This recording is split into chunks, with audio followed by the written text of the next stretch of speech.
Welcome to my YouTube channel ఎగ్నా educational zone. AP ఉద్యోగులకు July నుంచి కొత్త డిఏతో జీతం. జిఓఎంఎస్ నెంబర్ 30 ప్రకారము 12 నెలల అరియర్స్ సమాచారం అనే హెడ్లైన్తో ఉన్నటువంటి వీడియోనైతే మనం చూస్తున్నాం. చూసే ముందుగా ఫ్రెండ్స్ ఎవరైనా ఫస్ట్ టైం మన ఛానల్ని విజిట్ చేసినట్లయితే తప్పకుండా సబ్స్క్రైబ్ చేసుకోండి. అదేవిధంగా వీడియో మీకు నచ్చినట్లయితే ఒక లైక్ చేయండి.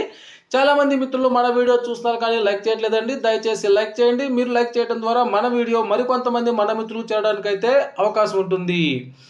ఇక విషయానికి వచ్చినట్లయితే new DA from July 2023 to June 2024 credit to PF. From July 2024 onwards, cash and 12 months arrears for PF holders and CPS holders, the amount paid to 3 equal installments. DA sanctioned from 30.03% to 33.670% as per GOMS number 30. అయితే ఈ పెరుగుదలకి ఒక్కొక్క basic pay వారికి ఎంతెంత పెరుగుతుందో అనేటువంటి విషయాన్ని అయితే ఇక్కడ మనం ఈ వీడియోలో తెలుసుకుందాం.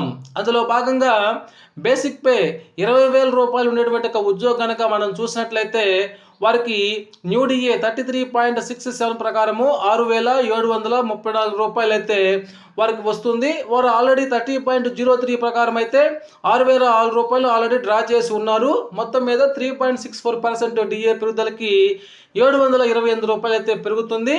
అదే 12 నెలల అరియర్స్కి వచ్చేసరికి 728 ఇంటూ 12 కనుక వేసుకున్నట్లయితే 8,736 రూపాయలు అయితే పిఎఫ్ వారికి వస్తుంది. అదే సిపిఎస్ వారికి అయితే అందులో 10% కట్ అయ్యి అనగా 876 రూపాయలు కట్ అయ్యి 7,860 రూపాయలు అయితే వస్తుంది. ఈ యొక్క 7,860 రూపాయలని 3 ఈక్వల్ ఇన్స్టాల్మెంట్లో వారికి పే చేయడం జరుగుతుంది.